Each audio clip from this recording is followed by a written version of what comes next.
So, man, yes, bro, I'm glad that you back here again, man. We got what the Age of African Deities Part 2 that you're gonna be presenting. I actually have the slides right here on my second monitor right now, so I'll be following along when you be sharing that.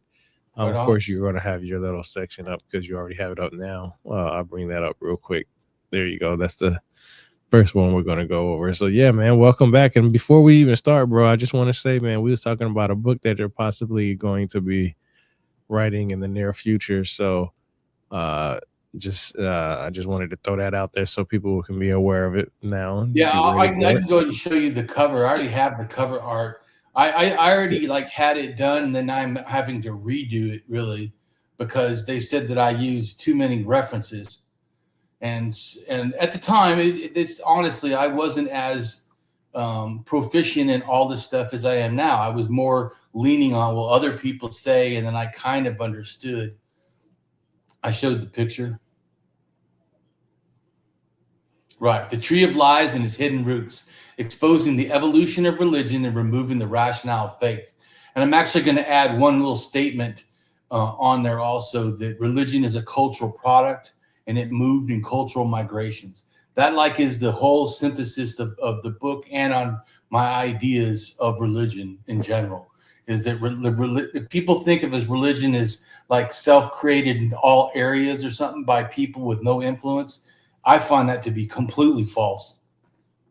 That there's almost really to me, as I've said to you before we started, that to me religion actually starts in Africa. To me, the core of it, and it starts in animism. But when I say animism, it's just an animism is the thinking involved.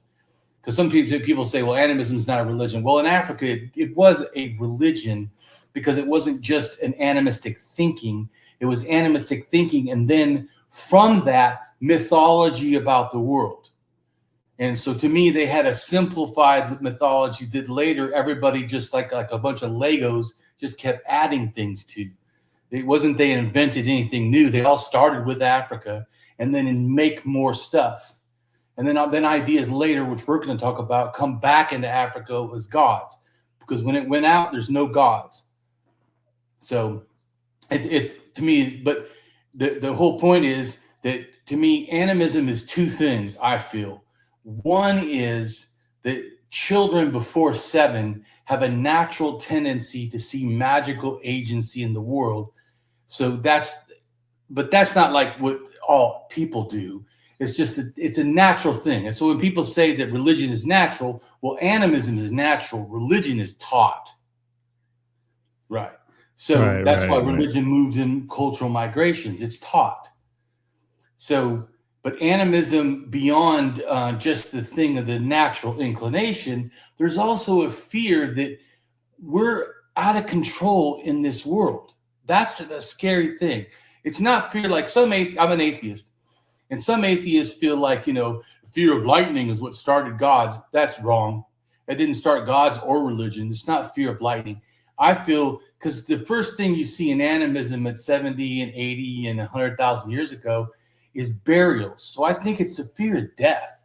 It's a fear that we could die and that we're, in a sense, out of control in this world, that we don't have agency to or something. So animism says that in a religious sense, that the world is magical and all these forces. Well, that means that if we do certain things or don't do certain things, we can, in a sense, get in a symbiosis with this magical world.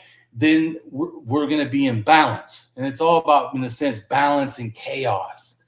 That you want to be in back, like burying a certain way into singing a certain way or dancing a certain way gets everything they feel in balance, in a sense, or not out of balance. And then later, to me, when it goes to Europe, that turns into totemism, which is something not inherent for Africa.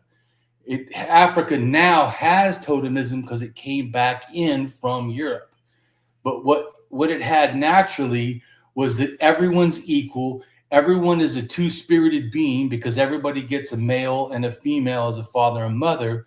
And so they have these two parts. And in fact, we're going to read one of the parts in Africa where they say the first being or first deity which also is in Samaria, is actually heaven and earth connected as one being. And then even the sky god in one of the religions, who's a supreme god and a creator, he's dual spirited, both male and female, not one gender. Yeah, And to me, androgynous. that I feel is from Africa, 100%. That when it left Africa, because the Hazai people still feel that people come from both the male and female, so they don't have maternal, which is female line only, like say the Jews, or male line only, like say a lot of European concepts. So it's both, which actually I feel is more accurate. It is both. I mean, you are from both your mother and your father's side in a sense, or whatever. So that's the more core of the ideas, just so people understand about the book. We'll go back to the so my book basically explains that, and then I on the picture I show. Then the next thing, in a sense, is females and stuff. But so that goes to this. Go to the map that I sent. To the map that you sent? Yep, that one. Right, yeah. So all these older deities, right? So these are all ones in Europe. But to me, the ideas of these European stuff are the lingering ideas to come out of Africa. So it comes out of Africa. Like I said, it's not like Africa sent just animism, just thinking maybe the world is magical and spiritual, non-religious in a sense. It's not just that. It's, like I said, myths. And it definitely involved gender and stuff, but sometimes mixed gender. So some of these figurines are male and female, like the one that's 38,000 years old. It's hard to see at number 1, where it says 1 on there. That figure doesn't have inherently any like penis or and so that's one of the oldest ones out there of all these other figurines. And the back of that thing, it's a plaque, is a whole bunch of like dots, like stars, like I feel like the Milky Way, and his hands are going up like the ancestors in the mythology. A lot of times the Milky Way is, in a sense, the path to heaven, or the stars where the ancestors both come from and go back to. Anyway, so all these other figurines then are a later evolution of the female. I feel a lot of it relating to the night or the moon, and then also like the 37-year-old one that it says 37 to 33,000. It's hard to see. It's a lion, it's a bull, and a vagina. And then the one leg of the woman or whatever is a lion. One leg is from the bull, making 3 as 1. Well, they felt the moon is 3 different things, at least. And the sun also is 3 different things. In fact, later, deities often break up into different parts of the moon or the sun, not only like one, the way we would conceive of it. They saw the sun doing and the moon doing different things at different times of the day or whatever, or night, or the month. And so then they started putting that as a mythology idea, because like, especially the nighttime, because African religion, when it left Africa, was a lot about the nighttime. Daytime is about daytime things, like, real world things you're doing. Nighttime is about ancestors, spirits, mythology. So all this stuff, they get these ideas of different figurines, right? And then the bottom picture is the one you need to be looking at. Then I probably should have put it the other way, but I didn't. So the bottom picture, the bottom picture, the stuff in Europe goes over and influences Russia, which is above the Black Sea, almost near Ukraine. But they do something different. If you notice, they have a whole bunch of female figures. By the way, they also have 3 or 4 figures where the females are like tied up or something, which I don't know what that, maybe that's controlling the environment or trying to with magical spells. Maybe it's just sex slavery. I don't know exactly. But my point is yoking, maybe. What's that? I say yoking, maybe. I Like don't know. like a They're yoga. doing something. It's no one else does this. Only they do it. I don't know. But anyways, they're 25,000 years old. Not all of them are doing that either. So I don't know. But to me, the most important thing is they're long figures. They make a few of them, right, that are long. One looks like it has breasts, so maybe female. The other one has nothing, so maybe it's either a male or, like I was saying before, like in the African religion and some other religions in the world, where the male is also dual gendered or a non-binary being in a sense. So, but I also see this as possibly, because no one else is doing this. This could be, well, maybe the lion, the bull, and the vagina is doing something like that. I don't know, but this is doing to me, which is what we're going to talk about in this video a lot more about, is the divine couple or the world parents.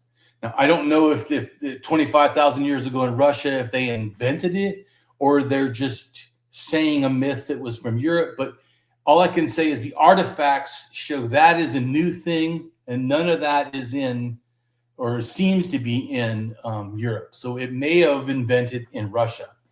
Now, those Russian ideas at the top picture, they go over to Siberia, to Malta, Siberia, Lake Baikal, and 24,000 years ago. And then all of a sudden, not only do they make a bunch of figurines of females, they also make two stick figures.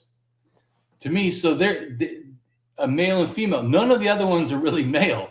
So the stick figures of both of these seem to be an important factor, probably in the, like I said, the mythology. And once again, interesting enough, the woman has, and this one has a vagina and breasts, and the male has nothing.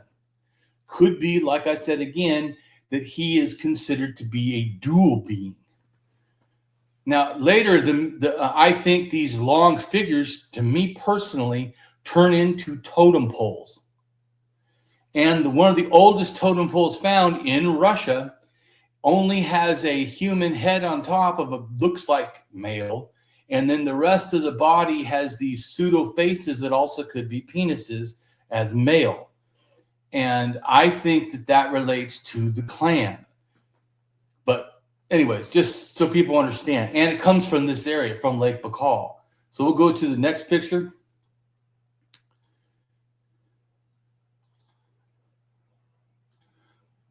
Which is showing you, to me, my opinion of where shamanism started. And once again, the shaman. So to me, two different things happened. People left Africa, and one branch went to Europe, made totemism, which I think kind of got into these figurine things. And then the other branch goes up to Siberia, where the shamanism is. Another branch goes down to China and Australia. So it broke in a sense three major branches, you could say. And to me, but the shamanism to me is the one that left Africa and went right into shamanism. Shamanism is very animistic and doesn't care as much about gender as totemism does. The reason totemism cares a lot more about gender is totemism generally has rules in the clan context who you can have sex with. And also has a thing about carrying on lineages, like, my father's, my grandmother, whatever. So whether it's male or female, and they split sometimes, it's not like it's only men. They also have female clans. But when it's a female clan, you have to always be the same female. And if it's a male clan, always the same male. So they're very gender binary, where shamanism is exact opposite. It's way more like Africa, where they don't even care. You could have two spirits. You could be gay. You could be trans. You could be intersex. You could be, whatever. You could dress like a woman sometimes and yet still be a man. You can go to the afterlife and change genders there and have sex with people in the afterlife in a different gender, come back and be your gender. It's all over the place. So you could tell it's way more like inherently what left Africa, way less like the European, it's either male or female kind of thinking. Anyways, so when it starts, they don't make figurines. They don't focus on women. In fact, the first burial, they buried two boys and a man when they buried, and with all kinds of stuff. And when they buried the stuff there in Russia at Sinclair, whatever it is, they one of the boys is buried with kind of like male seeming items, and the other boy is buried with more female seeming items, dolls and whatever. So they used to think it was to two children, and one of them was female when they first, opened the grave. Then they learned DNA later. Oh, it's two boys. But so I think that once again, having one of the boys be dual or mixed gender was very much to me inherent in the more African and less European influence. But since when I feel the shamanism that went up to Siberia wasn't European influenced, but only African influenced, it makes more sense why when it starts, shamanism doesn't seem to be like Europe. Then there's these little yellow lines I'm showing. Then when it goes to Central Europe, it meets, and for the first time makes figurines, it meets the totemists from Europe that have this gendered stuff going on. Then from then on, shamanism has some gendered stuff, but it also keeps some of its inherent, in a sense, ideas more from Africa. But it's mixed. And then that mix goes to the Russia place where, like I showed you before, they again change stuff and come up with those like totem figures, maybe pre-totem poles, I don't know, or maybe already doing totem poles because the wood doesn't last. Right. Then those people go to Siberia. Now, when they go to that place in Siberia, most people think of shamanism. It's from that area, from Lake Baikal and that vicinity. But I try to show, but it didn't just go straight there. It was a way more convoluted process, and it picked up ideas not inherent just from Africa. Anyways, then those people, which the next picture below shows those people, right? And I'll show you a better picture of that too, of both of them. Actually, I should have done already. Let me show you this one first. It's a little easier to see because it's bigger. So you can see the yellow arrows. I have little arrows. So the origin. Another thing too is where I say shamanism origin is probably the origin of domesticated dogs, because everywhere after this point, and by the way, I didn't show on here, but it also goes up to Far East Russia, and it takes dogs there too. Everywhere it goes, it takes dogs. From this point, after 35,000, everywhere that these people go, dogs. So, which dogs and shamanism has a big thing also about the afterlife. The dogs watch the afterlife, or dogs can watch the camp. They would kill dogs and put them on the edge of their camp or their houses, and that was supposed to scare off the evil spirits. Or anyways, but so everywhere that this goes, it's just trying to show. So, and then the beads, it first starts the Sinclair, right? This is Sinclair one burial. That is no influence from Europe. So they start with just a little tiny beads on their cap. But once it goes to over to, in a sense, Central Europe, and after 25,000, after they bury a shaman there, female, because of course the first burial was men, one man, two boys. Then they bury a female shaman. From then on, it's always female shamans for like until about 7,000. Every freaking burial in the world is a female shaman from that point. And I think relates back to this great Earth Mother or whatever, Sky Mother. And she had a damaged eye, which that little figurine head demonstrates. And after that point, that is when you get these caps of shells that cover the head, which is also these figurines start wearing caps that cover their face, right? These fat Venus figurines, which I think are shaman related, because in shamans' thinking, which all the way to Korea and all over the place, is that you put, if you have your eyes covered, you can then see into the afterlife. So having an eye damaged or something or blind, those people were considered to be seers or whatever. Or like I said, you put something over your eyes and thus you become able to see the afterlife. That happens after they meet the totemists and after the burial of a woman with a damaged eye. Everyone after that point all do this behavior. So I think it's related culturally.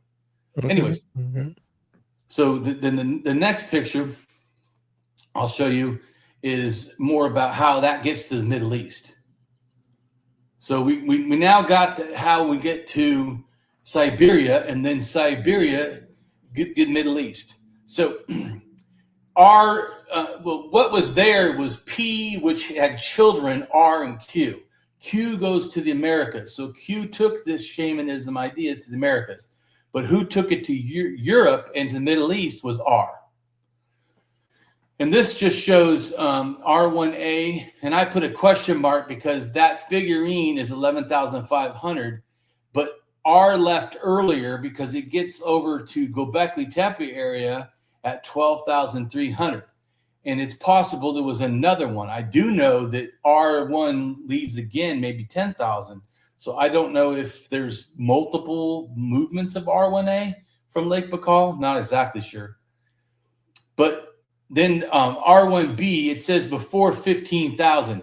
Well, actually, could it be even as much as 22,000 years that it gets to the Middle East? And definitely is in the area of Göbekli Tepe, because people in that area, a whole Fertile Crescent, are like 50% R1B. So the ideas, and it's interesting too, because about 13 or so, maybe 14,000, maybe even a little earlier, 15, they start doing shamanism in the Middle East. Well, yeah, it just came from the shamans from Lake Baikal who got it, from Europe, who got it from far west Siberia, who got their ideas from Africa. So it just shows a total cluster. So these influences. Then I say Göbekli Tepe, it's very interesting. They make kind of totemistic figures that are kind of like those figures before, and the one in Russia, which is kind of similar. But anyways, so this is just to give you an idea of how I feel the ideas influence the Middle East, because then the Middle East to me is where then gods happen. Because all this to me is pre-gods, no gods. There might be, in a sense, great grandfathers or great fathers or great mothers, but they're more like, I think, clan related and group related, not really like pseudo fathers and mothers like gods, in a sense.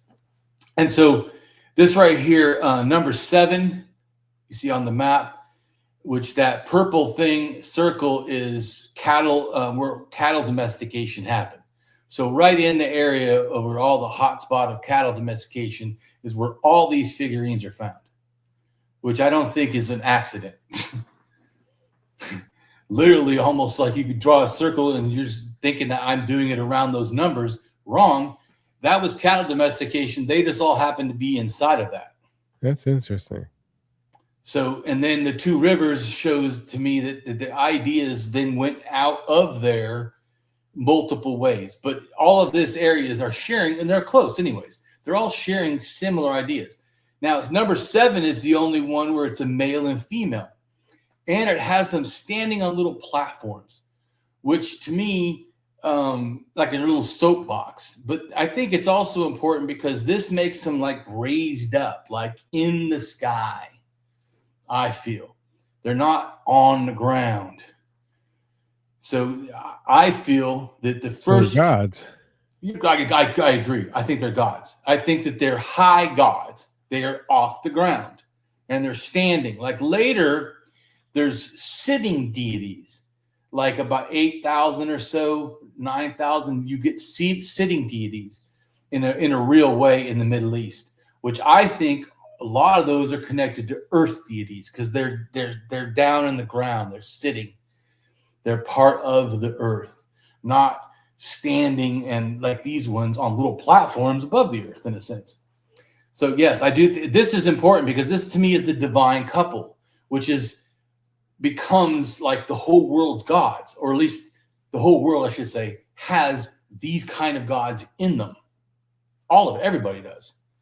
So, which I think I showed you, though, where I think they might have started in Russia and go to Siberia as like little totem pole figures. But then I agree with you, these are gods. And so on that note, so we'll go to the reading, because I have some writing now. So overview, divine couple creation myths frequently feature a pairing of a sky father and earth mother. But I wanted to say that even though that is correct, that earth mother is under 10,000, 100% sure. Probably more like 9,000 to 8,000 that she comes in. So before that, which when we go look at the picture of the sky father, earth mother, or sky father, sky mother, you'll see that there's some where both are the sky, and not all of them are just sky and earth. Anyways, they represent the union of active and passive forces of the cosmos. There are two types of world parent myths, both describing a separation or splitting of a primordial entity. Now, to me, this is real important because, like I said, this is Africa. The primordial entity being one thing, this is African influence, I feel.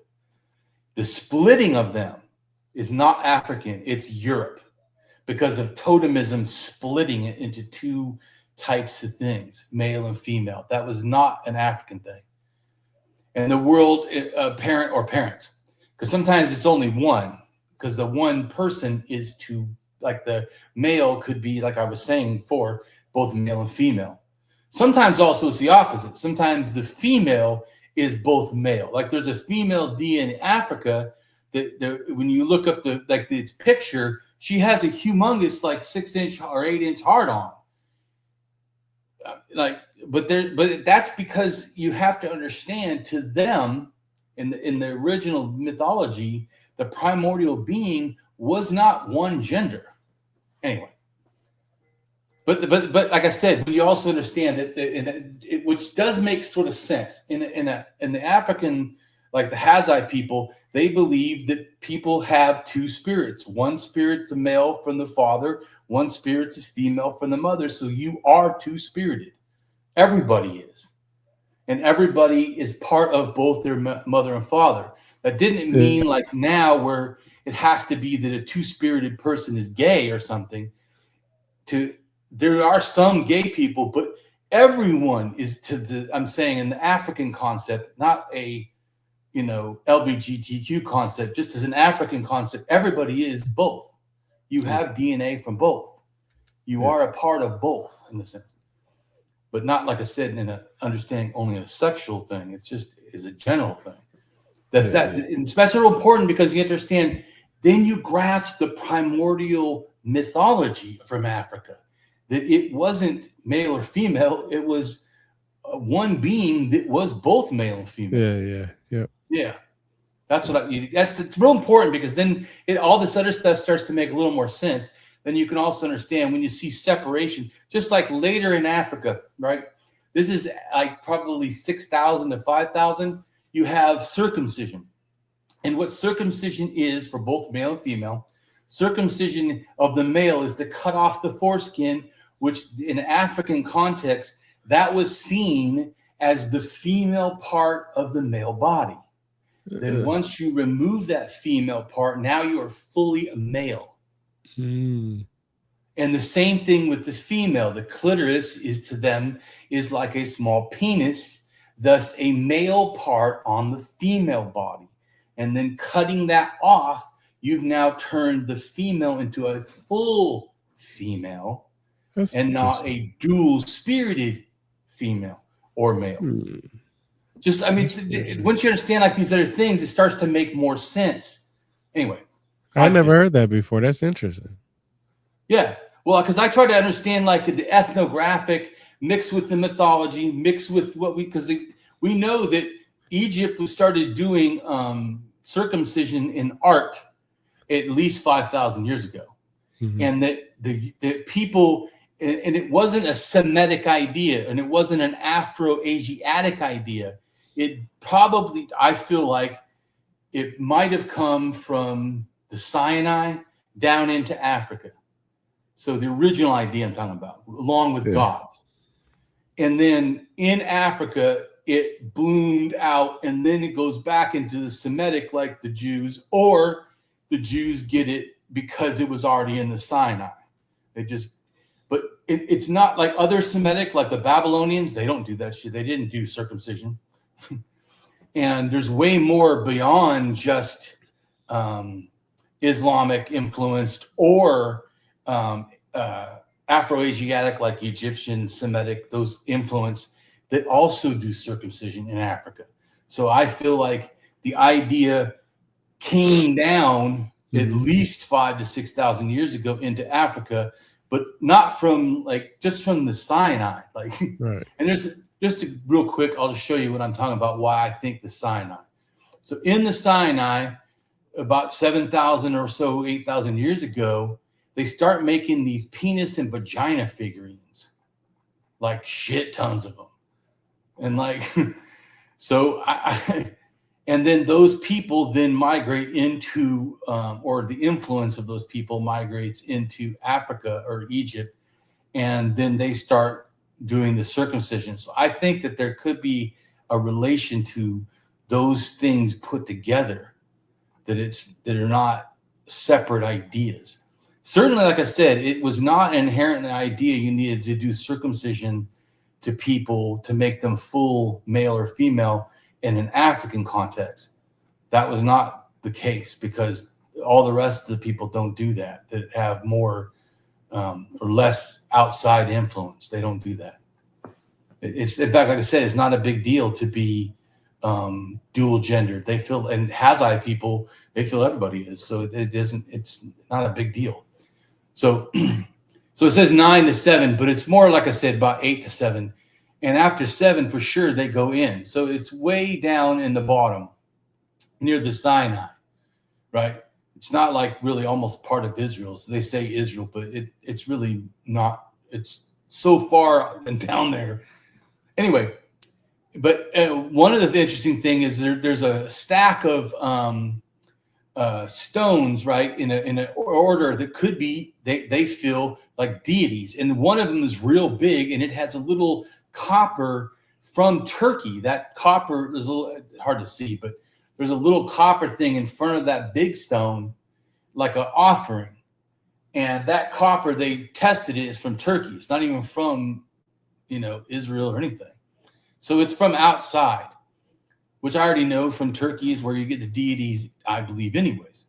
And then also, like it shows here, these little pink stones, a small one and a big one. I think this also could be male and female, which obviously the vagina and the penises. And you notice the reason I was talking about foreskin, these penises are cut,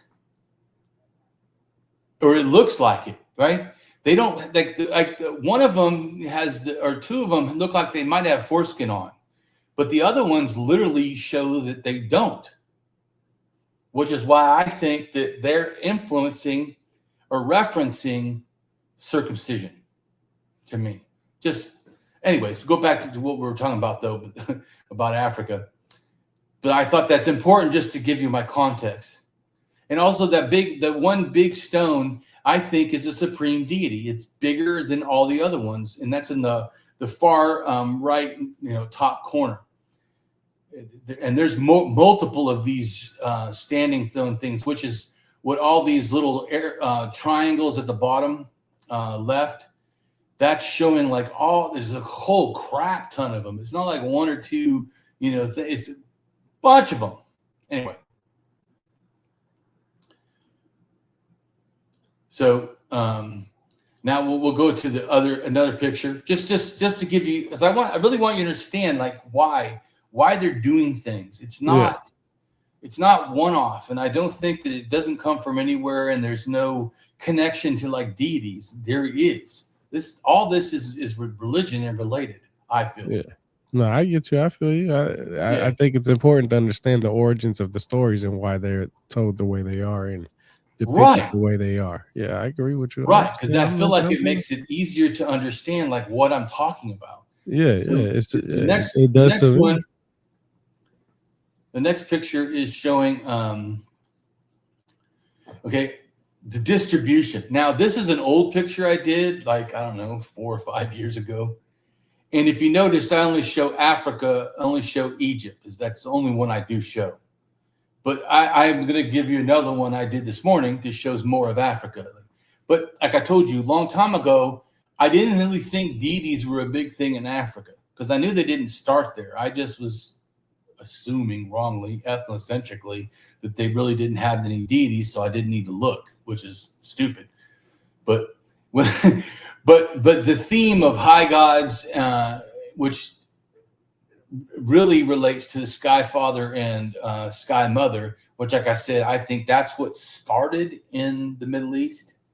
And then later, also in the Middle East or maybe Turkey, it turns into Earth Mother. And then Earth Mother then is put with the Sky Father instead of the Sky Mother. And one way to understand that too is there's a mythology in the, what's it called? In the Americas. I can't remember now which myth it is. Could be Iroquois or something. I don't remember. But it's about explaining how the Earth Mother came to be. So it basically is the Sky Woman, which like the Sky Mother. So in a sense, like I said, because that's what this is trying to show, that there's Sky Mother, Earth Mother, Sky Father, Earth Father. Which Africa, everywhere but Egypt has a Earth Father and a Sky Mother. So it's just a little bit different than the entire other world. but other parts of the world, I show that they have a Sky Mother and a Sky Father, which happens in Peru, which happens in Mexico, which happens in Europe, which happens, Anyway, but I feel that idea actually, that's the original idea, was two sky beings, high gods. And so all these colors are language families, just so you can get that when I put one in the language family, there's probably more in the language family. I'm just trying, it's very hard to do a map which shows everything and to give you the concept. But pretty much the whole That sucks, don't it? that there's not the, like, you can't have one thing that shows everything. It's always going to be a multiple of many things to do it. Yeah, I say that. Yeah, right. And I'm trying to make it as like simplified as possible, but still give you as much information as possible. Yeah. So, then there's more too in South America, but the languages are real small, and I just didn't do a lot of work in trying to figure. And I did Australia and Papua New Guinea as white, not because they may not have had nothing. It's just I would have had to done more research, and I didn't. I just and also the languages are, there's like, I would think they would be more shamanism. They are more shamanism and totemism, very heavy and stuff. But anyways, but my point is, so that's, you're right. I'm just informing you that I don't know for a fact they don't have it. I'm just saying I didn't really look. And also their languages are, there's so many languages, like in Papua New Guinea and New Zealand, and not New Zealand, and in Australia, it would be hard to show on the map. But I'm just, so people didn't think that they don't have any. I don't know that for a fact. I just know that I was trying to see just the general thing. Like I said, I also left out a lot of Africa in this map. But just to give you an idea. So then this morning, because I realized that I had failed and I really wanted, this is about Africa. So here's the next map about Africa. Right. So this map shows more stuff in Africa. And there's more than this. I didn't even look at all the stuff, but most of it, like all the ones are basically Niger, Congo is the most. And then the other one is the other two on top. Those relate to basically Egypt. And the other one is the Berbers. But going back to the, in a sense, just talking about That's interesting. You said that. Berbers in Atlanta, Berbers in Egypt, because they tie in Atlantis somehow. Go ahead, I'm bad. My bad. Yeah. I just had to say that. So one of the most ancient concepts of religion is the divine couple. In Samaria, a divine couple appears as part of perhaps the earliest notion of a trinity. The God, the Father, symbolizing as the Son, his consort, symbolizing an alternative, the moon, which is and also the earth. And the king was viewed as the offspring, the son of the Son, a living representation of incarnate of God on earth. In many traditions, gods, goddesses were comprised of divine couples, are not seen as separate or distinct entities, but rather as differing aspects of one another, or like I said, one being, or emanations of one another. And in this, we see traces of even a more ancient tradition. That's like I said, which the god as the primordial androgyny, which is the African origin of idea. And such as a notion has been part of many theologies, although the idea has largely been forgotten, perhaps, or ignored, right? Because people want to ignore it.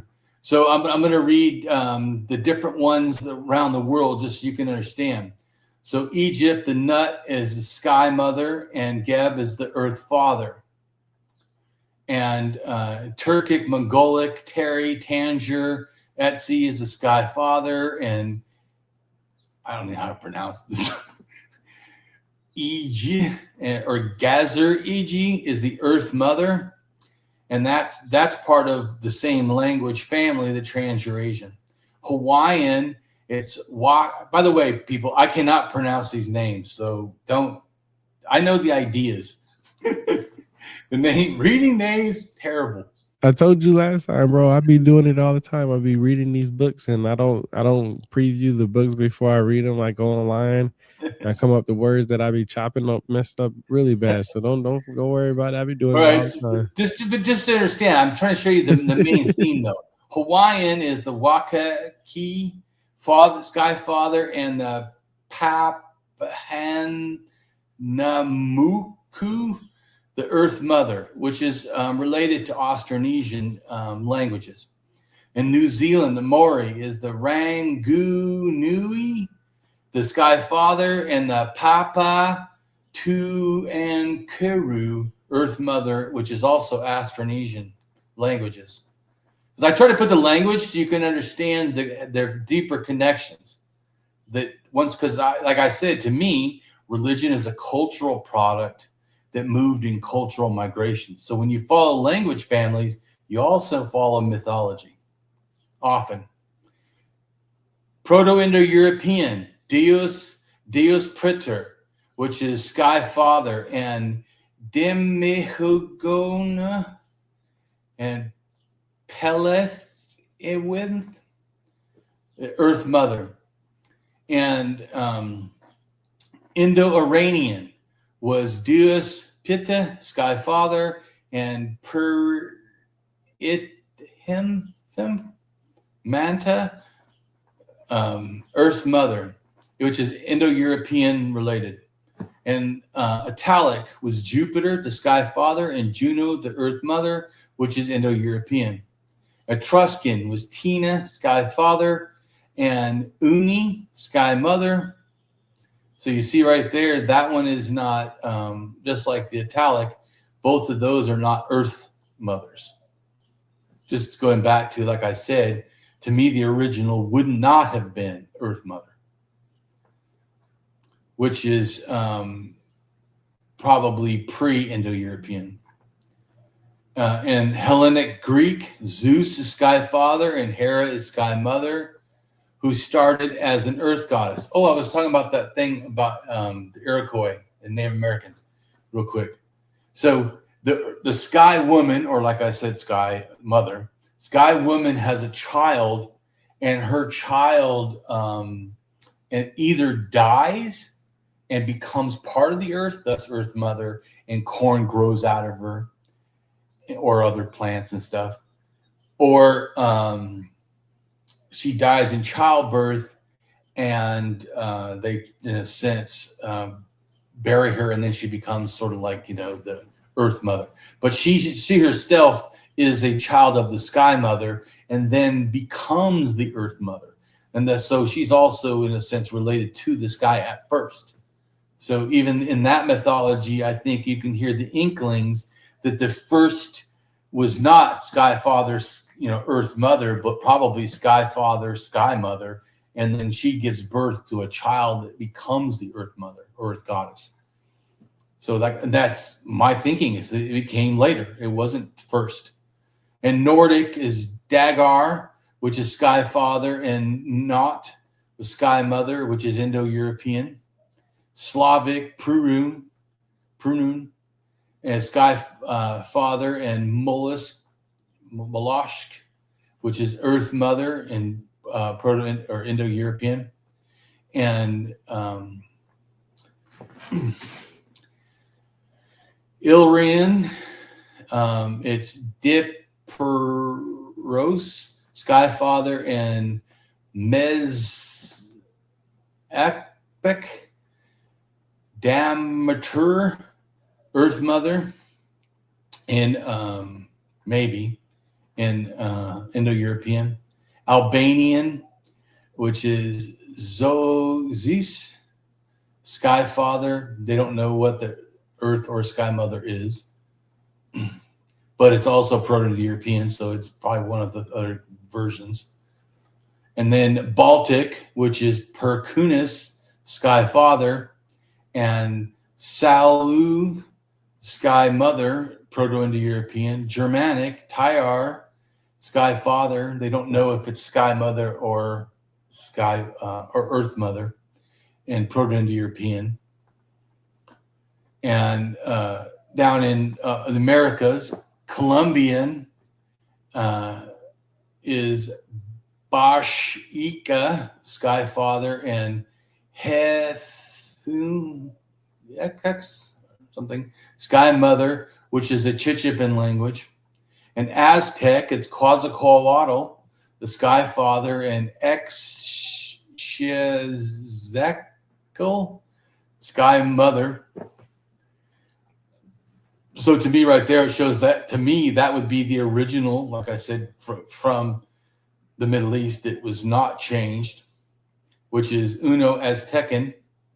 And Incan is Viracocha, Sky Father, and Mama Runtekayanga, Sky Mother. So once again, the older version. And then in China, it's Tan Shandri, Sky Father, and D, Earth Mother, which is Sinto-Tibetan. Sumerian, Assyrian, Babylonian, it's Anu, Sky Father, and Ki, Sky Mother. And also the original version, even before those, was Sky Pivot and Earth Pivot. Anyways, for Sumerian, I'm talking about. And Finnish was Unku, Sky Father, and Anka, Sky Mother, Finno-Uralic. Sami was Horgalis, Sky Father, and Redonda, Sky Mother, Finno-Uralic. And Puebloan Zuni was Apawayan,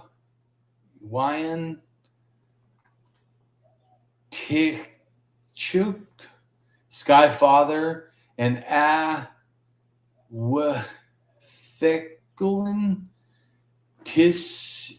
Ista, Earth Mother.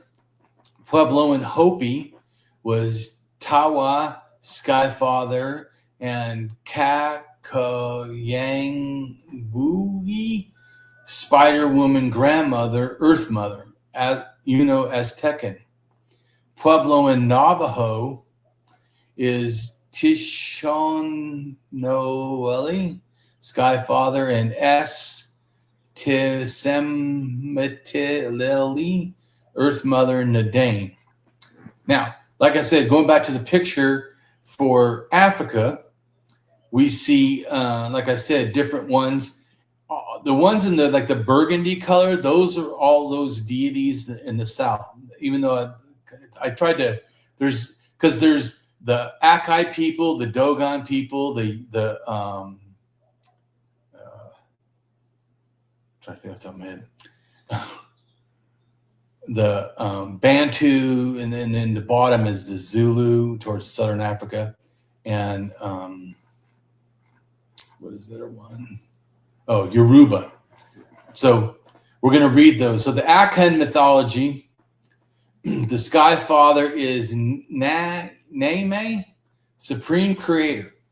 Now, to me, whenever it says supreme deity, this is an important one of why I also realize that African deities must be old, because not all high deities are supreme deities. Supreme deities, like that one picture I showed where there's several stones and one was really big and had a little altar for it, that one would be the supreme deity.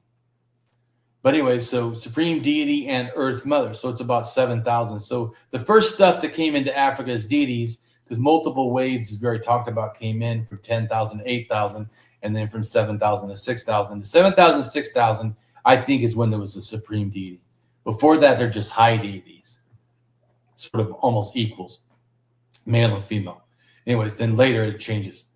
And the earth mother is Asezi Yah, and who represents fertility, agriculture, and the dead. And they are viewed as foundational divine couple, with Name as the creator and Asiya as the nurturing ground, often considered second in power to the supreme creator. And then Bantu mythology often features a primordial foundational myth where the sky or heaven and earth are originally united as one being before separating.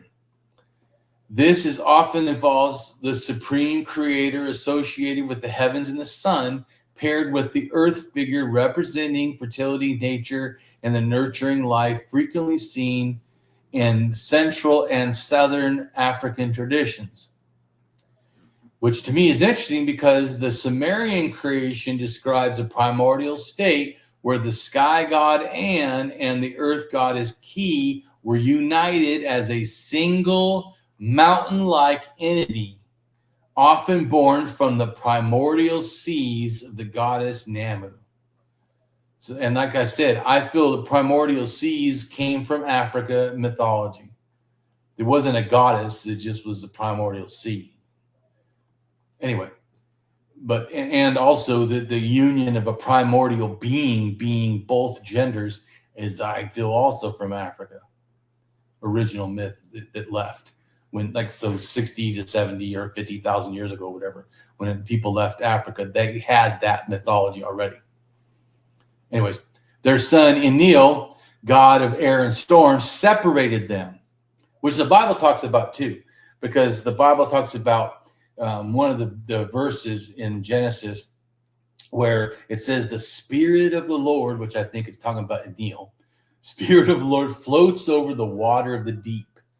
And this is before there's earth or land or sun. Right, because it's the primordial ocean they're talking about, and the sun has not separated the sky and the earth yet.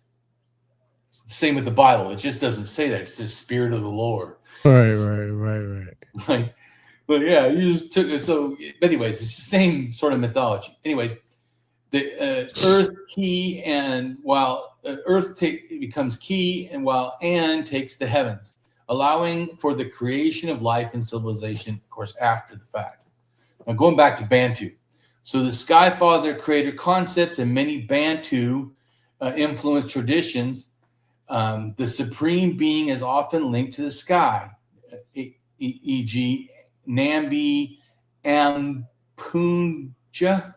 among the Banco, or Nambi, acting as the father figure or high creator who represents the sun. Which is another thing too, I say, like, a lot of times if you look up what a sky god is, a lot of times it's the sun. In fact, even people, because people try to tell me before, Damien, well, the Mongolians say it's the blue sky. And I'm like, yeah, and the blue sky happens at night? Yeah. I did an article on that. Right? Does it happen during storms? Like a storm god? Well, no. Right. So a clear sky, in other words, the sun, and with no clouds is the blue sky. Okay. So the most reverent of the sun's abilities is what they're worshiping. Anyway. But as I try to show, this stuff is not disconnected. This stuff is deeply connected. That's the point. Anyway. Or at least I'm roots trying. Everywhere. What's that? Say it got roots everywhere. Yeah. But I'm trying to help show why this is, the likely case. Anyway. So the Earth Mother concept, the Earth is frequently viewed as a female nurturing force or a mother of the dead. Now, to me, this goes back to, like I said, even the Native American one, where the Earth Mother became the Earth Mother by dying and then becoming the Earth or living under the Earth. And so to me, that shows that she is related to the dead, but she also is related to the moon because the moon is the state after the sun is gone, in a sense. Anyway. So while Ashiya is specifically prominent in Anke Earth Mother in West Africa, the general concept of a nurturing mother, Earth Mother, along a sky dia is recognized. Berber mythology includes an ancient belief that the system often centered on the veneration of nature and a prominent sky father, Earth Mother duality. Although specific pan-Berber names for these figures vary by region, which of course that could be said just in general, like I was trying to show. It comes from one place. Everywhere it goes, it doesn't keep the same name. Everybody gives the male and female, whatever, different names, but you can hear the same myth in all these things. Anyway. So by region, often blending with later Punic, Roman, and Islamic traditions, highlighting the fragile union of the sky and the land. Sky father, sky fertility, often associated sky with lightning, rain, fertility. Of course, like lightning god, like, Zeus or Thor, and rain. And reflected in the need for water in North African agriculture, which, yeah, that's in Europe too. So it's not limited to North Africa. And it is agriculture related. The Middle East too. Anyways, sometimes, and also there's another thing too, is people never talk about is drought myths. Because as much as you want rain, you also don't want floods. So there's stuff that you don't want it to flood. So rains keep going is also a problem. But then droughts, like, not having any rain is also an issue. Anyway, sometimes linked to gods like Ammon and later assimilated under Roman influence of Jupiter.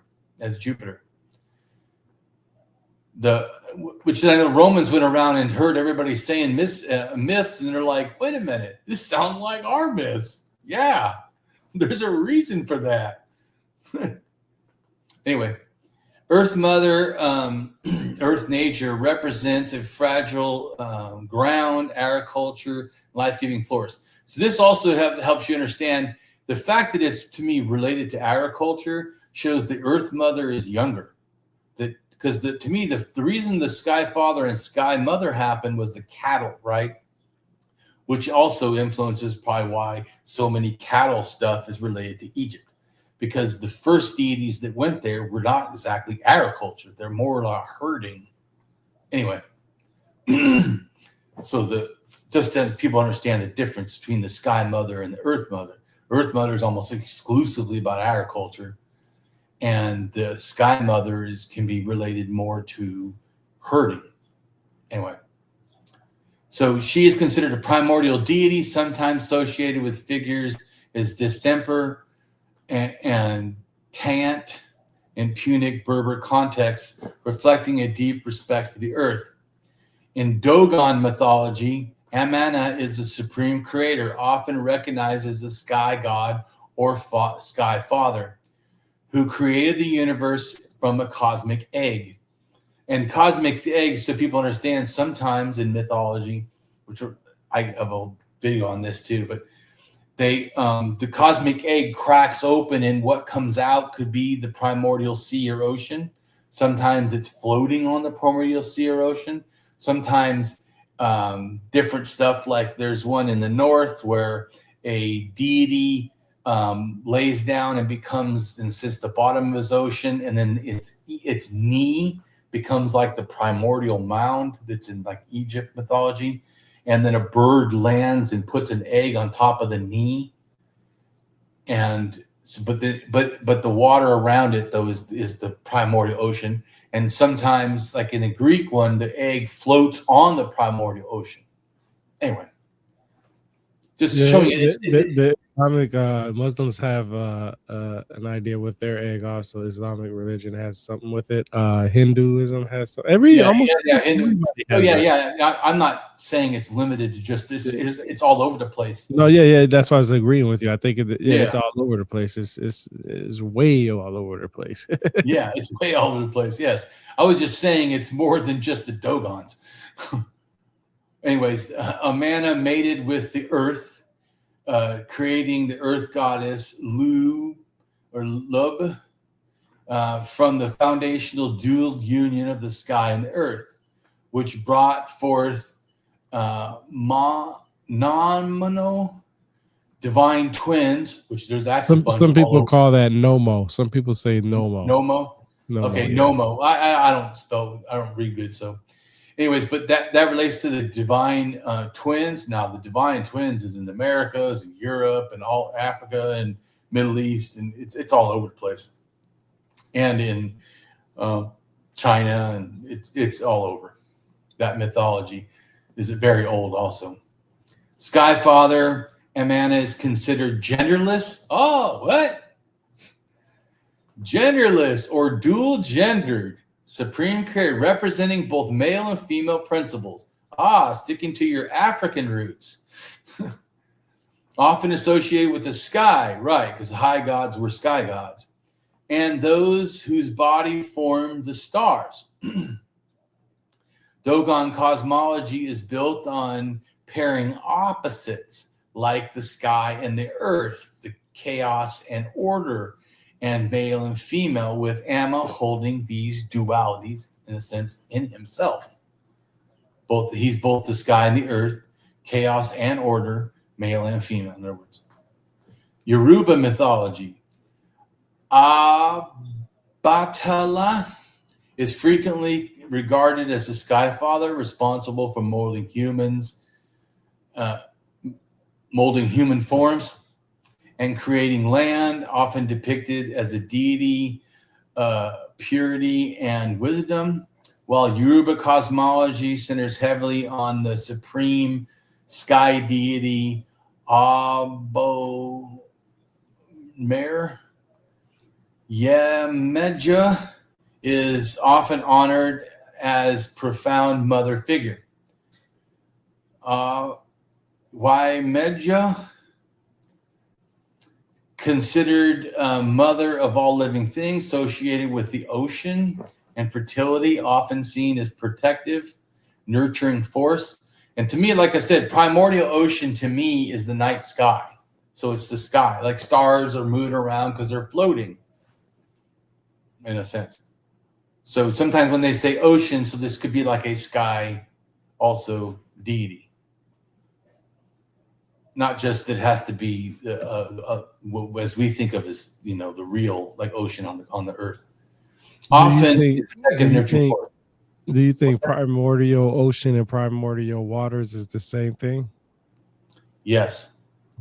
Well, it depends on what you're talking about exactly, because you could say the primordial ocean is that before creation, and then out of the primordial waters, the earth separates from the sky or the night, and then light happens and the stars, and then the sun happens, like almost like the Bible talks about, because in the Bible it says light happens first, and then later, like 4 days later, then the sun happens.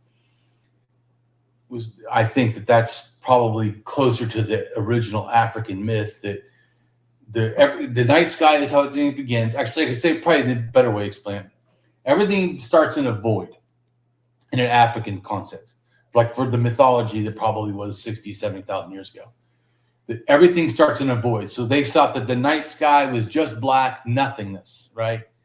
And in that nothingness, either water already was or water came to be and then became an ocean.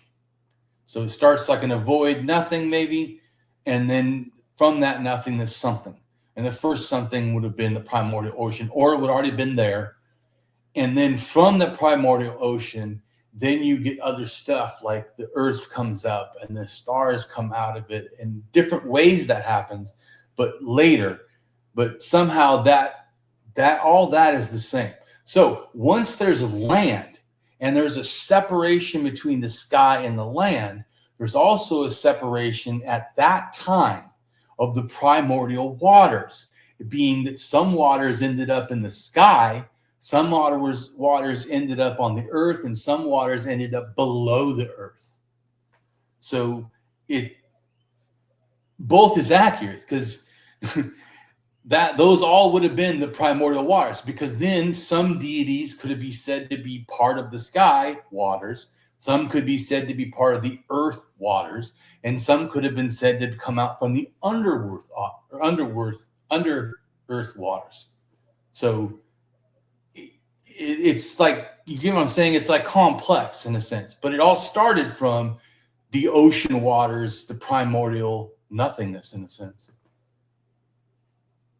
Anyway, I hope that explains what you asked. So some narratives, especially the La Udua, is created with the creating the earth and is seen as the founder of the Yoruba race, while Abatala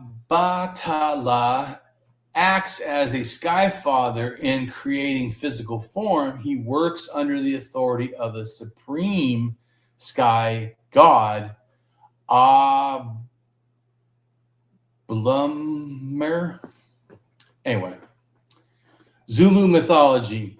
The sky father is often identified with Umelangangi, the supreme creator god associated with the sun, thunder, heavens, who holds a vital place in prayers and creation. And the earth mother role is commonly filled by Nomkehumblwain, the goddess of agriculture, fertility, rain, who represents the nurturing earth. And aspects of the Zulu Sky Father and Earth Mother include that the Sky Father, often depicted as he who is the very being. He is the Lord of the sky, thunderstorms, influencing rain and agriculture, prosperity. And the earth is also known as the goddess of agriculture. She is referred to as the mother figure, associated with the growth of crops, nurturing aspects of nature. Now, we get to the African supreme deities, which I gave an art so you can see. So the African supreme deities. This is what actually started me. I thought there would only be a couple. This is what started me realizing I needed to learn more about African deities. Because once I started looking, I'm like, holy shit, they're everywhere. So I had to update my thinking on deities, which I'm glad I did before I finished writing my book, because wow, was I wrong. Anyway, so because I said supreme deities I see coming in about 7,000 to 6,000, where other deities, older deities, could have come in from 10 to 8.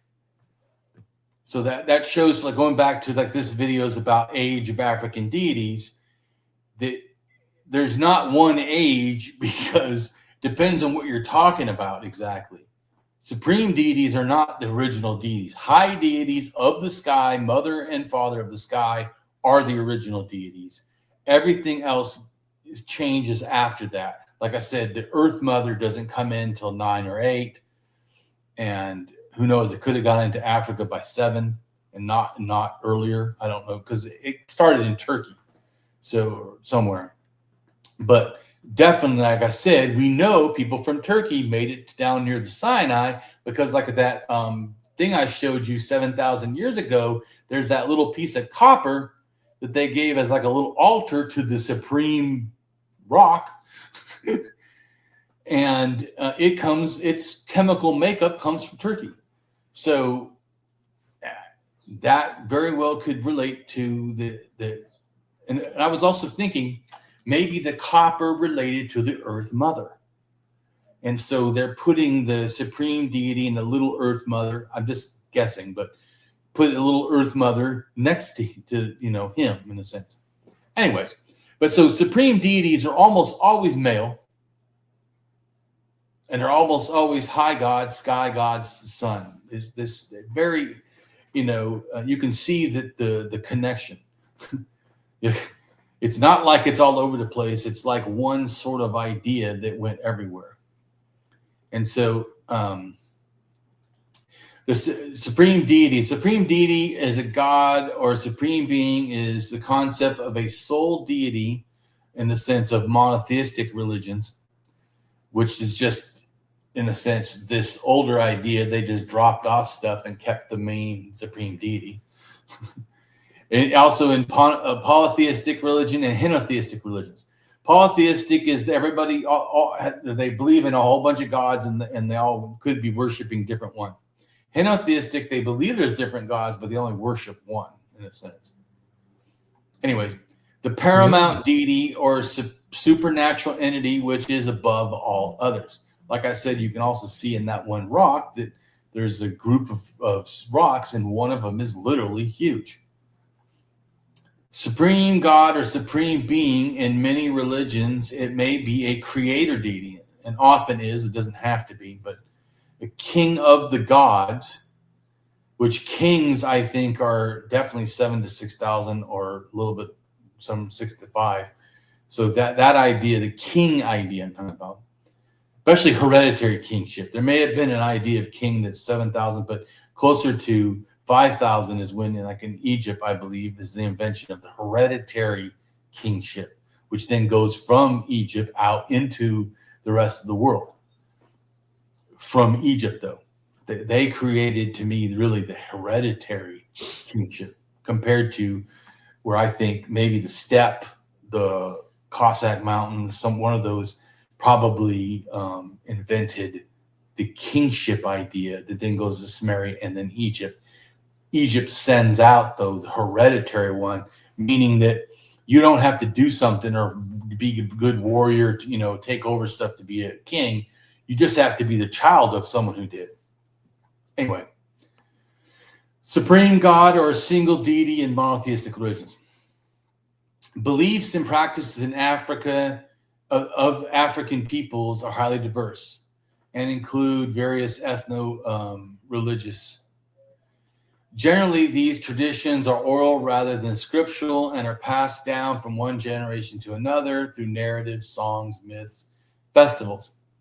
They include beliefs in spirits, higher and lower gods. Like I said, high gods would be the ones in the sky, and probably some of the first gods. Sometimes including a supreme being, because that one is the reason it's not all the time, because it was a later version. As well as veneration of the dead, use of magic, which is really talking about shamanism, and traditional African medicine, which is also shamanism.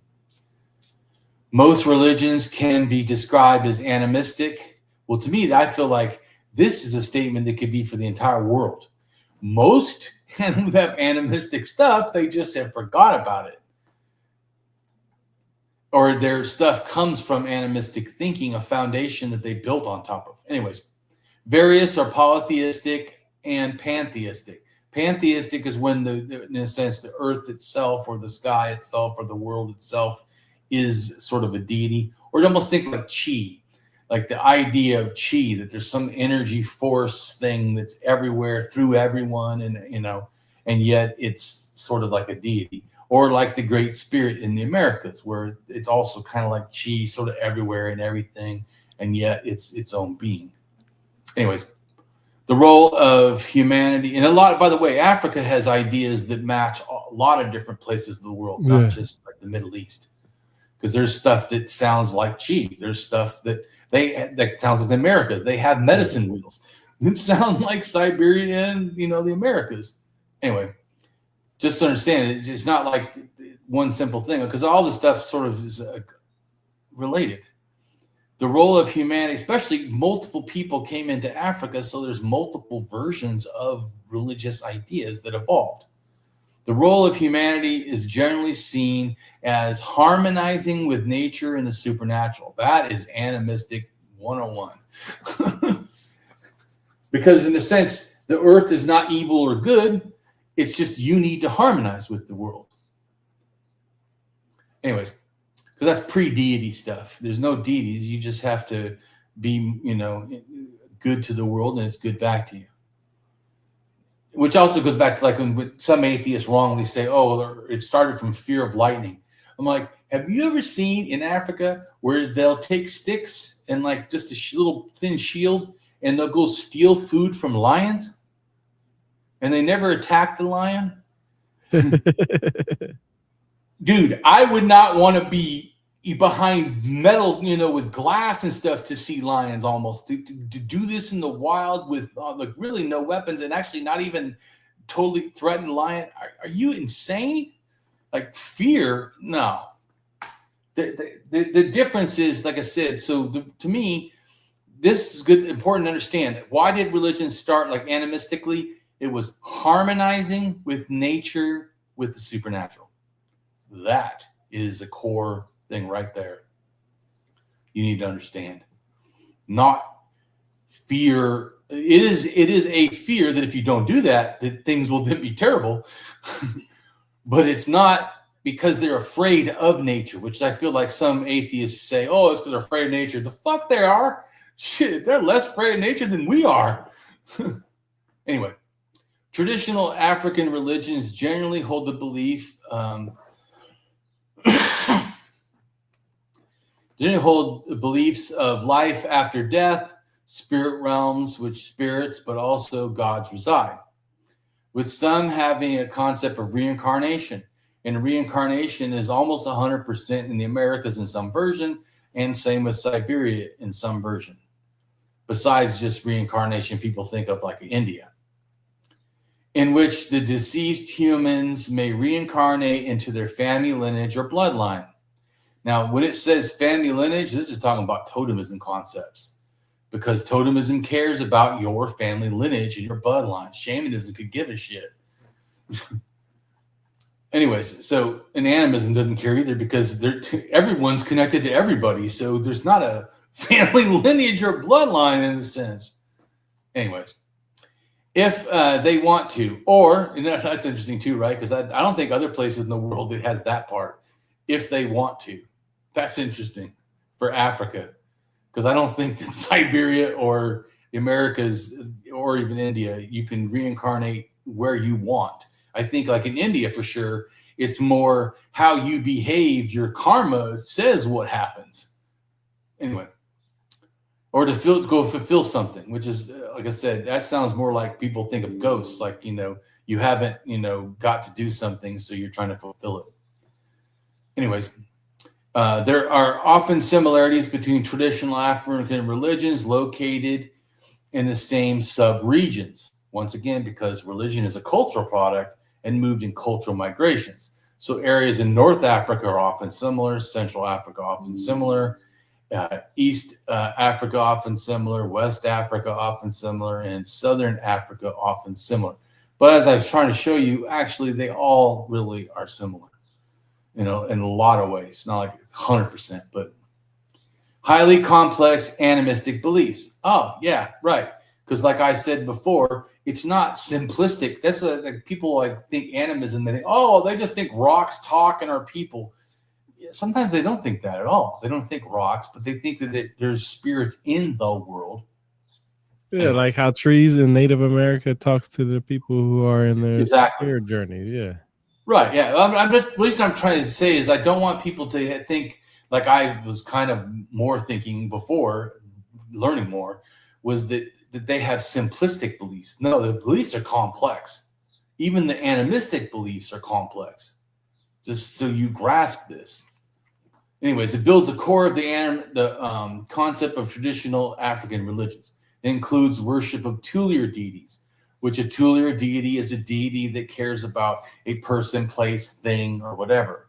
Like, when the Jews say, oh, the sacred land of Israel or something, they're considering it like a Tulier, like somehow that land is special compared to other land. Or when people say I have a guardian angel, that would be like a two-leader spirit for you. But because they could have two layers, like someone says the God of Israel, right? So when they think of that, they're thinking of a God that cares mainly about them. So he is their two-leader deity. Anyways, nature worship, ancestor worship, and the belief in afterlife, comparable to other religious traditions around the world. Yes, people need to grasp that Africa is very comparable to other religions around the world. While some regions have pantheistic worldview with a supreme creator next to other gods and spirits, others follow a purely polytheistic system with various gods, spirits, supernatural beings. Traditional African religion also has elements of totemism, shamanism, and veneration of relics, or which are often called fetishes, and not the sexual kind. Native American religions are centered on, Native African, religions are centered on ancestral worship, belief in the spirit world, supernatural beings, and free will, unlike the later developed concepts of faith. Diseased humans and animals are important objects, still exist in the spirit world, and can influence or interact with physical world. Now, this right here is a shamanism concept, that the world can be influenced by other people that are deceased. Because to me, if you look at a map that shows like hunter-gatherer beliefs, they've done a study before of 30, in a sense, hunter-gatherer beliefs around the world. And it's 79% shamanism and 79% of belief in the afterlife. Literally, shamanism and the afterlife are related. Totemism and animism are not. Like in the Hazai people who are animists in South Africa, they believe that when a person dies, they're gone. They go up to the sun or the stars and they're gone. They're not there no more. Anyway, so it's different than shamanism influence, which says, oh no, they're here or they're somewhere else, but they can still influence, interact with the physical world. So they're in Native African religions, there's forms of polytheism, which are widespread in most of ancient Africa, and with other regions of the world before the introduction of Islam, Christianity, and Judaism, which is important because some people wrongly think that the deities that are in Africa are related to these, Abrahamic religions. And no, the traditional African stuff is not related to that. It way precedes that. Yeah, I was going to by say a lot. Yeah, I was going to say that by a lot. Yeah. By a lot. They were practicing deities way before you guys ever came around and thought of Judaism, which is like 3,000 years old. Like I said, they're like 7,000 to 6,000 years old for their supreme deities, or like 10,000 to 8,000 for some of the other sky deities. Yeah, way before Judaism ever was even inkling in anyone's mind. So I'm just saying, it's important to understand that. So AI overview: Africa, primordial gods and creator deities represent a foundational supreme forces in diverse African traditions, often embodying natural elements and cosmic order. Key factors include the Na Bu Luku of the Fawn and U people, Nazbeh Ampugu in the Congo, and Amadilua in the Igloo, thunder god, Igbu. These among with deities like Olamdimir in Yoruba and Akanogigo in Ngombe are considered first or self-created beings. And then Africa, primordial deities and creators, which I already said. The Nanakal or Baluku is viewed as the supreme creator deity, the mother, parent of the sun and the moon is Mahu and Lusa. And then the Nams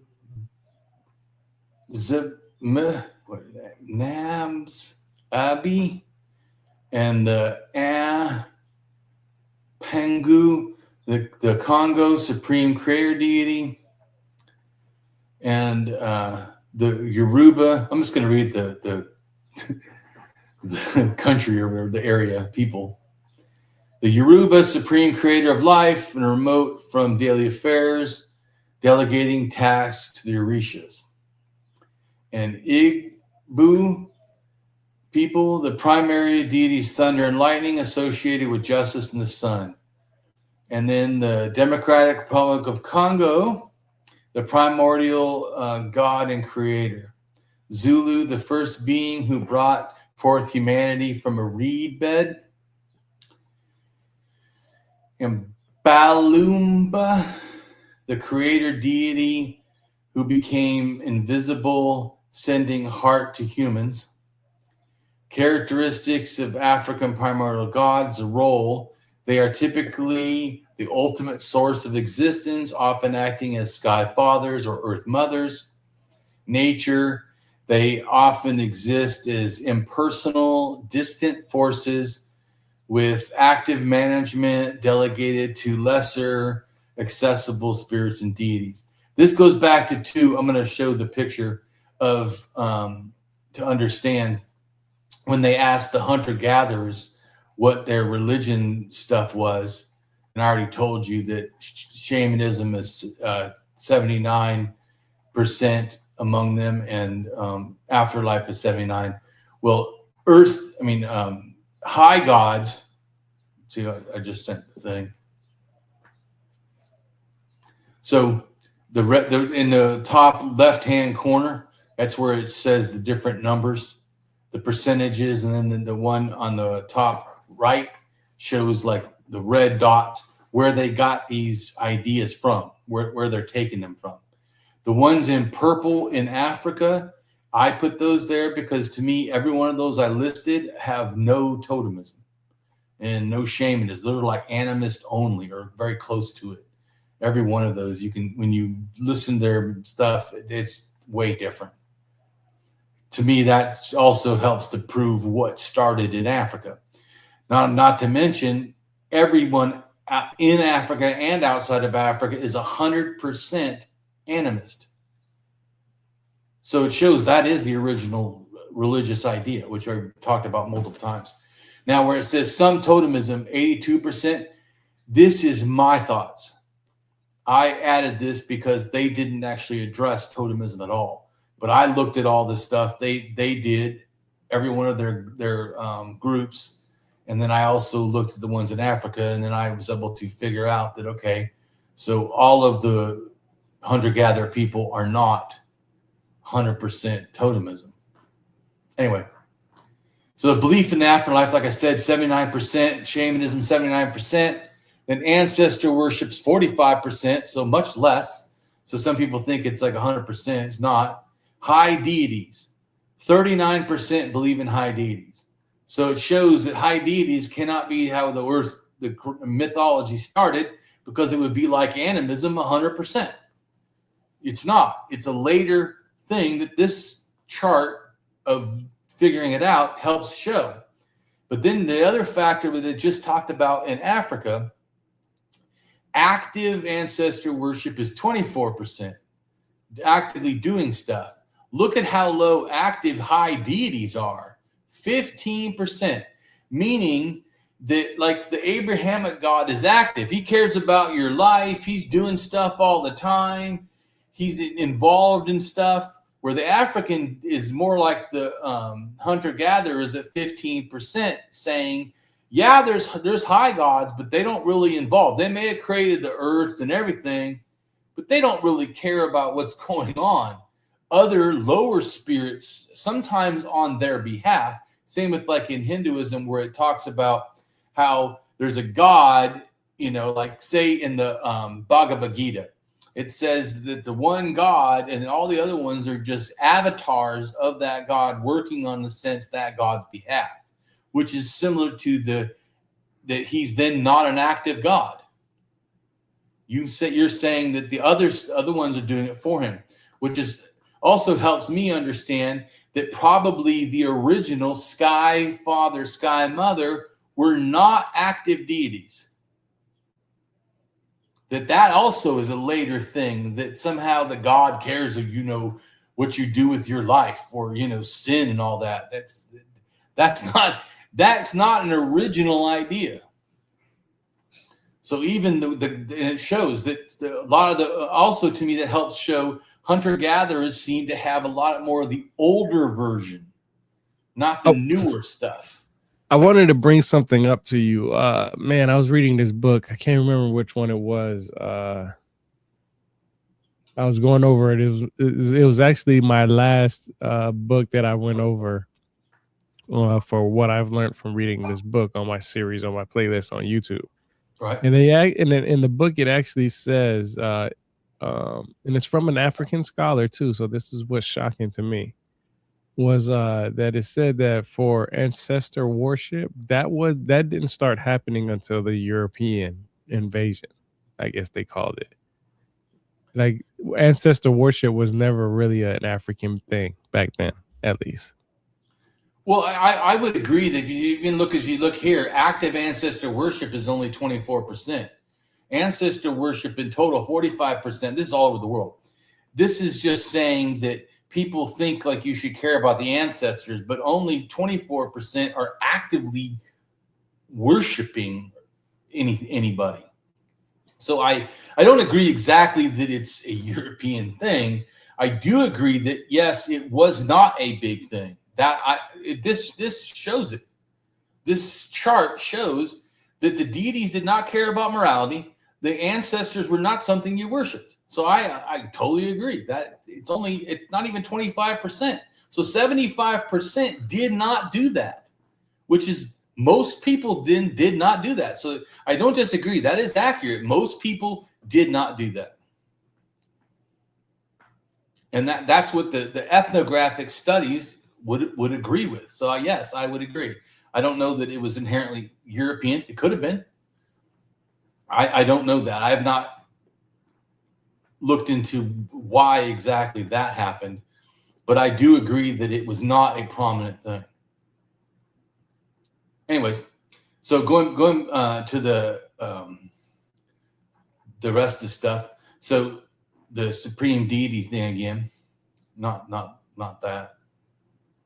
Just wanted to show you so you understood what I was saying about the not active deities. That not active deities was the norm. Not some weird thing that just Africans do. It's all over the world that way. It's not normal. And same with, like you said, about it's very low all over the world to do ancestor worship. So that also is not a normal thing. A Yeah, that's supreme something that's deity. something that I've read that was pretty interesting, that it said that in Africa there wasn't really any ancestor worship. And I find that interesting because when you watch a lot of African American movies or television shows and somebody passes away, or any show at that, not just African American show, because I learned it from Dexter, also watching the Right. show from Dexter, that uh, they had a lot of worship with ancestors, and that's a modern day thing. That's not a ancient archaic type thing for I their agree with time. you. So, I agree with you. Like I said, certainly it's not a traditional, like as in 70,000 years ago when mythology left Africa, they did not worship probably at all. Because, like I said, the Hazai people feel people die, you put them in a cave, and then you never think about them again. And like I said, afterlife, where they're still involved, is the shamanism idea, which is about 35 to 30,000 years ago, that happened up in Siberia. It's not African at all. So yeah, I would agree. It's not a traditional, as in maybe it's now is traditional, but it's not like a primordial African belief. It isn't. I totally agree with that. So a supreme deity, like I said, supreme deities aren't either, or high deities. Deities in general, there was no deities in Africa. Forces did stuff because nature was magical, but not human personified deities. Anyway, but yes, even supreme deities are older probably than the idea of, or were more widespread than the idea of worshiping ancestors. A supreme deity, a supreme god, supreme being is a concept sole deity in monotheistic religion, but also polytheistic and henotheistic religions. The paramount deity, the supreme natural entity, which is above all others. Supreme God, the supreme being in many religions. It is a creator deity, the king of the gods, supreme God, a singular deity in monotheistic religions. And then I list the supreme deities in Africa, and I list them by their relatedness to the language. Because, like I said, to me, religion is a cultural product that moved in cultural migrations.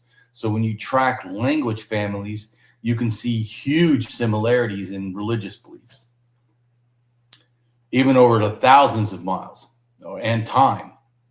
So 14 of the supreme deities are directly Bantu related.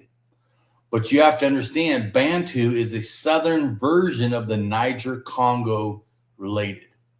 And Niger Congo, which going back to the one picture here, let me put that picture back up so we can talk about that.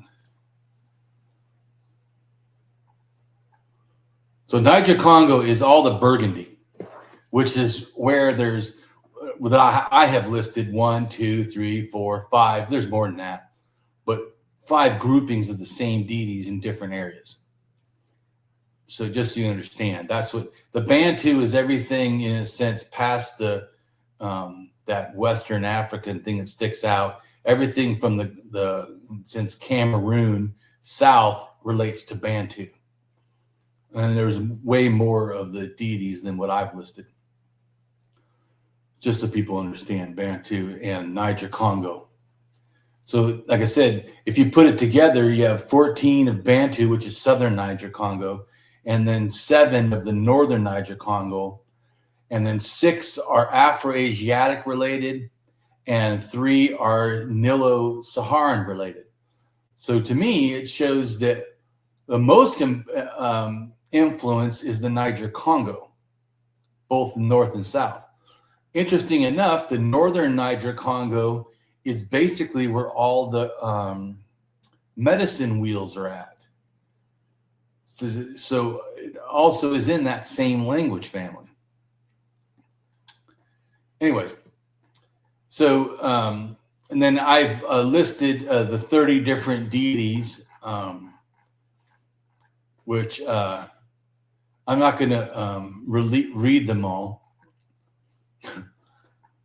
but I think it's important to understand that I did I've look at gone the list. through, That list is thick, bro. That's a big ass list. right?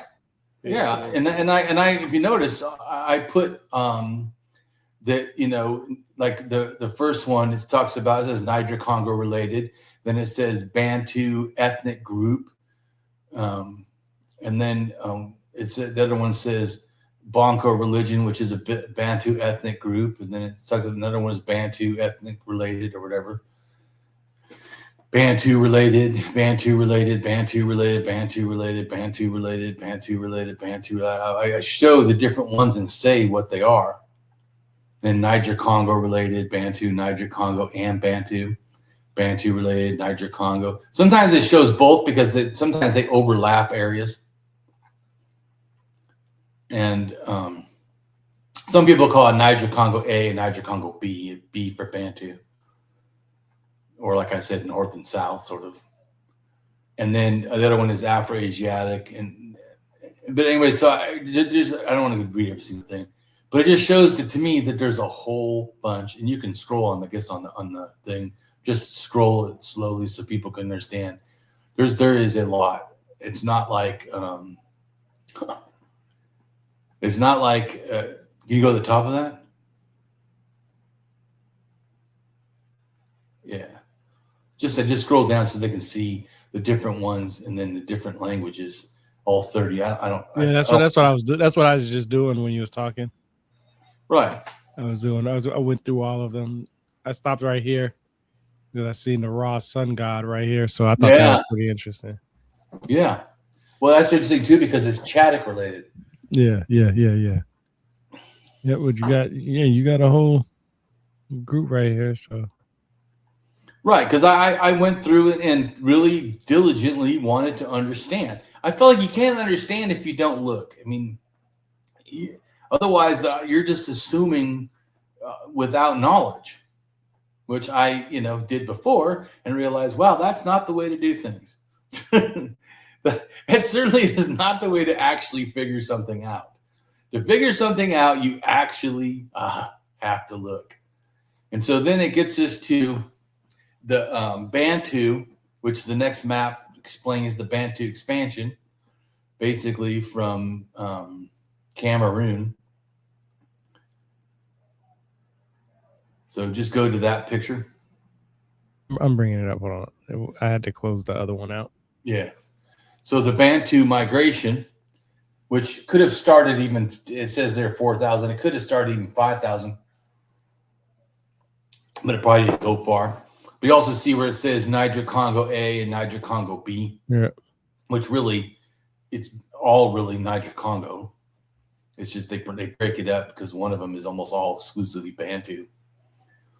And it also helps you understand why all of those share, all the Bantu almost have similar deities. Well, yeah, it's a cultural product. If they were all individual things, groups that made individual stuff, they would not have this relatedness. But it does because it's stories that people spread, which all of it is. I mean, not just this, not just Africa, all world, all the stories are just things people spread. And so that's it. I was an atheist already, and this just made me feel more confident about atheism. That there's not some real deity. There's not real ancestors and spirits and ghosts. It's just there's stories, and I actually would say that learning more stuff, I actually started liking the stories more because I only knew like the Bible and stuff, and that stories are like kind of horrible. Where a lot of these other stuffs are less horrible and more interesting and more like whimsical or whatever, and more interesting to learn. Where the Bible is kind of like threatening you, where you have that's a problem too because a lot of atheists they'll be ex-Christians or Muslims or Jews or whatever or Hindus and not really study the rest of the mythology and think all mythology is threatening. And I'm like, yeah, that's totally not accurate. Yeah. Well, that And was a great that definitely was a great presentation, bro. Like I said, I'm following you on my second monitor, and man, yeah, I'm so telling there's you, just a little stuff I wanted to read under the Bantu thing. Where overview religious myths are sacred, interconnected stories within cultural groups that explain the origin of the world, human existence, death, supernatural beings. These religious or mythic narratives reflect a culture's values and beliefs, or a form of the culture's values and belief. Traditional African religion, vast and diverse, yet they share common threads, which we've talked about, including a general belief in a supreme single creator deity, often described as distant and remote. This goes back to the does not care what you're doing with your morality, created the world and kind of doesn't care. And who is approached through lower deities, spirits, and ancestors. Of course, the ancestor one is the shamanism stuff and relates to definitely later stuff coming in. And these religions are often lived through ritual, um, oral tradition, cosmology, rather than written text. No, Africa has no single unified supreme deity. Rather, various cultures and regions revere their own supreme creators, which, like I said, are very similar. Whether it's Yoruba, Akan, Fawn, the Dongo, and the Simona. These beings are typically viewed as omnipotent, distant, genderless. Like I said, genderless is an African concept. Sky dwelling, that would be the Middle East, responsible for the universe. Supreme deities across diverse African cultures share striking similarities, primarily the single transcendent creator God who is omnipotent, omniscient, and often distant from daily human affairs. Common characteristics include being the source of life, benevolent. See, this is the. Wouldn't it be great if all gods and people believed in were benevolent? Oh my God, such less war. Benevolent is like caring and loving, right? Not punishing and killing and all that. And the final authority, usually worshipped through intermediaries like ancestors or lesser divinities. Characteristics of the supreme being is withdrawn or distant, often considered remote, having created the world, then left daily management to lower deities or ancestors. Indirect worship, unlike lesser deities, orishas, which is Yoruba, spirits or supreme being often has no shrines or direct sacrifices. Wouldn't that be great if that's the only deity people cared about? Ones that doesn't require shrines or temples or whatever. But because the prayers are offered through intermediaries. Genderless androgynous, frequently described as beyond gender, though sometimes referred to as masculine or feminine pronouns based on the culture. This is real important too, because if you look at monotheistic religions, if you read into some of them, they'll say that also, which is interesting because a lot of times they use masculine. Almost anyone that says they have a monotheistic deity say it's a masculine or use masculine pronouns. But a lot of times, whether it's Judaism, Christianity, or Islam, though they use masculine things, often they say it's described as beyond gender, which I think is interesting. It still shows this original that wasn't a big deal. And omnipotent creator responsible for bringing the universe into order. And the creator and sustainer, the supreme deity, is universally viewed as the ultimate creator of the universe, the earth, human beings, often referred to as the molder, the giver of birth, or the owner of all. Transcendent, yet impartial. While often viewed as distant and hidden from daily life, the supreme being is simultaneously considered omnipotent, acting as a protector who can be reached anywhere. role of intermediaries. Because the Supreme Being is deemed too high or remote to directly approach for the mundane issues, worship involves lesser gods, spirits, or ancestors who act as intermediaries. Monotheistic structure. Despite the presence of many lesser spirits, just like in Christianity, where it has supposedly the head god, but then also the son, then also a spirit, and also demons and angels. Anyways, African traditional religions are generally considered monotheistic, with one supreme god, such as Yoruba, Akin, Lombo, and Kikuru, who is not equal to other deities, which actually is more like henotheism really than monotheism. But like I said, so is sort of Christianity, sort of henotheism, and not really exactly monotheism to me, or certainly could be thought of that way. I say the same thing. Yeah, I say it's more henotheistic than it is right. monotheistic. Only just they because say it is, but like, come on. It gives references to other gods. Right? Yeah, it says it gives references to other gods and says you shall not worship any other gods. Any other gods before me. Yeah. Yeah. So in 10 Commandments. So you're telling me there's other gods out there. So right. Well, actually the Islam says there is no other gods but Allah. So they go ahead and correct that, clerical error that the Jews and Christians have. Anyways, ethical and benevolent. The Supreme Being is almost always considered good, holy, and a source of moral order rather than causing arbitrary destructions. Which, like, see, so in other words, in this context, if it's only good and moral order and not causing destruction, it couldn't do like the global flood in the Bible, where it killed like everybody on the earth except supposedly one family. Or Sumerian deities, who thought people were too noisy and did pretty much the same thing, kill them all. And gender neutrality and duality. While sometimes assigned male attributes, the Supreme Being is frequently considered genderless, transcendent of gender, or in some cases, both male and female, which is e.g. the Ma-Wau Lisa duality. A supreme deity, supreme god, is the creator deity often. Also the supreme deity in many religions, the king of the gods that leads gods in a polytheistic pantheon, supreme deity god, a god exclusively worshipped by henotheistics, and God in a singular deity is a monotheistic religion. There you go. So I appreciate you taking time to listen to my thoughts.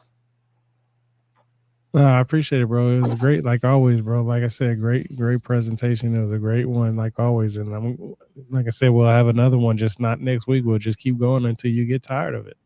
Yeah. Well, I got lots to say, so I've been doing this for years, and haven't focused a lot on trying to make videos. I was really trying to focus a lot at first on understanding myself, so it took a lot of reading. I made a lot of blogs because I try to make blogs of everything I was learning along the way, because I wanted to try to. That's the same exact thing that I did. That's exactly what my website is about, man. Is I created a whole website by myself, from top to bottom, bought the domain and all that stuff. And all I do is just write articles about what I've learned. And I put that on there, and I've actually promoted that more than anything. And that actually is, my baby, because I actually pay for it. And I actually worked on it. And I went through all the hard labor trying to figure it out, how to present it. And I just did an article yesterday. Is heaven hotter than hell?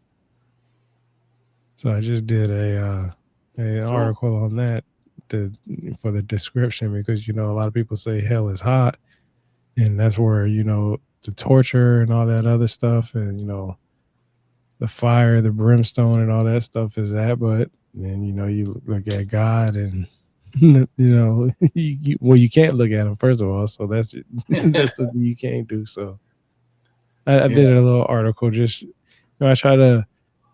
I think I told you this before. It's mostly my journal of what I've learned, and that's what my book is mostly about. Because I took some of my articles from my website and put them in my book, so that way I can at least have some of them in there, right? Because eventually one day I'm going to be gone, and my website is not going to be there anymore. Right.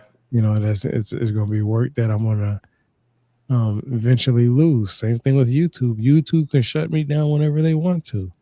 You know what I I agree. mean? And same thing with Rumble. And I have Spotify. I have three places where I back my stuff up.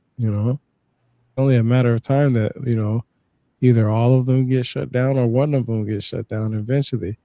But it's for me. This is I just love doing it. I don't do it for any rhyme or reason or for clout that people call it or money or anything like that. I just enjoy sharing what I've learned. I mean, it's like shit. I got all this information in my head. What am I going to do with it? So I do like what you do. I started creating PowerPoint slides just in case people want some more information. It might be 10, 15 years from now when somebody's like, hey, I really want you to do a presentation, and I'll have it already done. And, I'm always editing it to make sure it's top notch and everything like that. And I'm going to always do a new updated version on my YouTube to show that, hey, this is what I learned at one time, and this is what I learned now.